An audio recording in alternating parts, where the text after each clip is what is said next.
Hospital CEO turnover continues to destabilize organizations. Hospital chief executive officers continue to leave their facilities at an even higher rate than other CEOs, averaging 16 to 70% as compared to 13% in Fortune 100 companies, according to the American College of Healthcare Executives chief Thomas Dolan.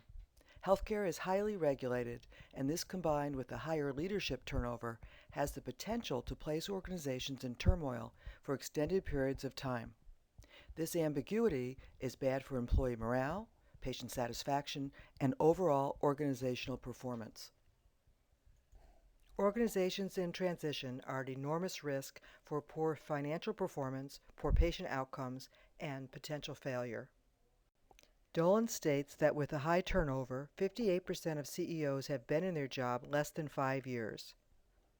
He explains the high turnover when he says, first of all, in general they are very difficult jobs and they have never been harder, with healthcare reform and demands from the various stakeholders often conflicting in nature. He goes on to say, secondly, if you are good, you get recruited constantly. We often see a CEO come into an organization, make some good changes, and then leave. Without a strong leader driving it, these organizations tend to fall back into comfortable habits of the past. Dolan explains it this way when he says, we pretty much know from the management literature that if you go in and make positive changes in an organization, if you aren't there for at least 5 years to make sure those changes are woven into the fiber of the organization, oftentimes organizations will go back to what they were doing in the past. He goes on to say, you might have a great CEO who makes a lot of changes, but if she or he leaves in a few years, oftentimes the organization will revert to its old ways. So what can both outgoing and incoming CEOs and their boards do to maximize the potential of a successful transition? How can boards and CEOs quickly stabilize and control those things they can to set the organization up for success? As CEOs begin their transition out of an organization, they should increase their communication, especially with the leadership team, assuring that all information that the organization might need going forward is delivered clearly and concisely. They should consider the following tasks, and unless there is an urgent need, put them on hold or limit their future impact. Strategic planning. While a good plan is reflective of a leadership team and the board, this should be put on hold so the new CEO can put their influence on it. We know many plans are highly reflective of the CEO's thoughts and philosophies. No or lessened significant capital or other large expenses should be committed to unless there is a deadline to do so and the plans make ultimate sense regardless of who is looking at them. Facility and equipment upgrade approvals may be delayed, awaiting the arrival of the new leadership.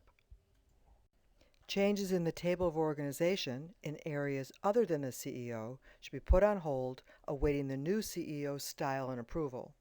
Often there are departures from the senior team, especially if the departing CEO has a long tenure with the organization and there are other reasons the organization is in flux. The American College of Healthcare Executives outlines the board's role in managing a successful transition. These too begin with clear communication. Clarifying expectations prior to the start date, clarify communication and handoff details with the outgoing CEO, request the executive focus on listening to the employees and learning about the organization in the first few weeks rather than action. Provide early opportunities for success to boost credibility. Incoming CEOs should focus on learning and communication. Follow the board's lead for the first few weeks. Clarify their communication style with key members of the organization.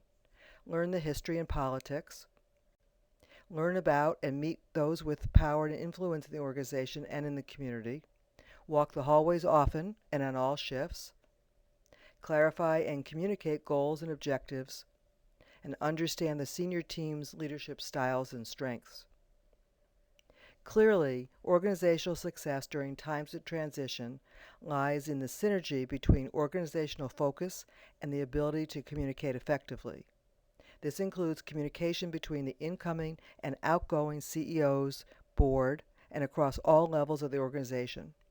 Understanding your communication style and the ability to interact with others is an essential first step in your successful transition into or out of an organization.